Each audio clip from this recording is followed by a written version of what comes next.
Puji nama Tuhan. Hari ini kita akan kembali merenungkan kebenaran firman Tuhan yang saya mau beri tema bertahan di tengah badai kehidupan. Saudara-saudara yang dikasihi Tuhan, ada kalanya dalam kehidupan kita Tuhan mengizinkan kita boleh mengalami badai dalam hidup ini.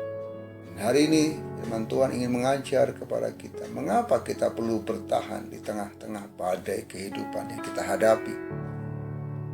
Hal yang pertama, mengapa kita perlu bertahan di tengah badai adalah teladan Yesus yang sudah diberikan kepada kita. Dalam 1 Petrus 2 ayat yang ke-21, firman Tuhan berkata, sebab untuk itulah kamu dipanggil, karena Kristus pun telah menderita untuk kamu dan telah meninggalkan teladan bagimu, supaya kamu mengikuti jejaknya. Firman ini mengisahkan teladan yang Yesus berikan. Bertahanlah untuk tetap setia dan tetap mengikut Tuhan apapun badai kehidupan yang kita hadapi. Hal yang kedua adalah mengapa kita perlu bertahan di tengah badai kehidupan, yaitu perkenanan Tuhan. Yakobus 1 ayat 2 mengatakan, saudara-saudaraku, anggaplah sebagai suatu kebahagiaan apabila kamu jatuh ke dalam berbagai-bagai pencobaan. Di musim ke depan, berkat Tuhan datang bukan oleh karena hasil keringat kita, tetapi oleh karena perkenanan Tuhan. Dan untuk mendapat perkenanan Tuhan adalah dengan bertahan dalam ujian yang Tuhan izinkan terjadi dalam hidup kita. Artinya saudara, sebagai umat Tuhan, di tengah-tengah Tuhan izinkan kita menghadapi badai, tetaplah bertahan.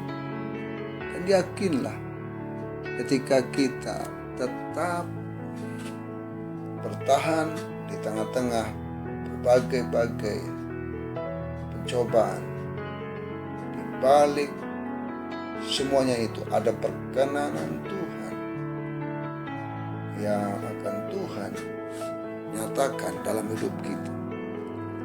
Ketika kita hidup dalam rencana Tuhan dan Tuhan izinkan kita harus melewati badai, jangan pernah takut, karena di balik tantangan pencobaan selalu ada maksud dan rancangan Tuhan buat hidup kita. Dan hal yang ketiga adalah apa? Mengapa kita perlu bertahan? Alasannya adalah kualitas.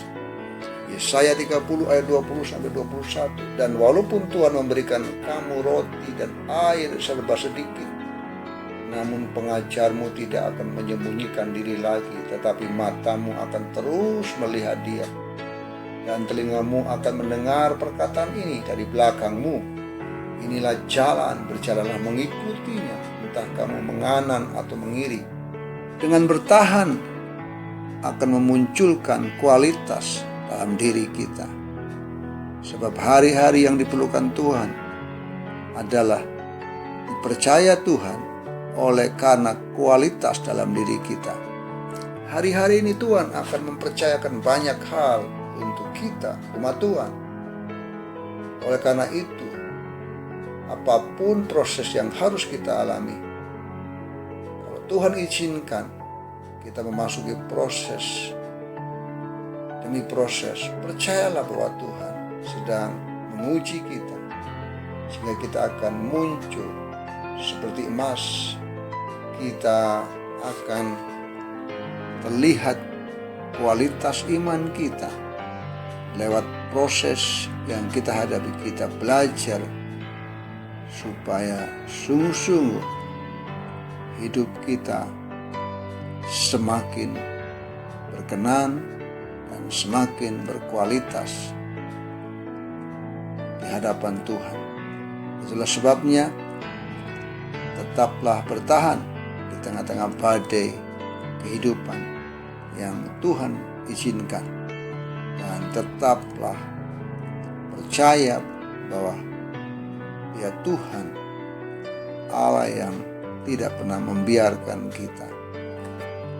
Tuhan Yesus memberkati.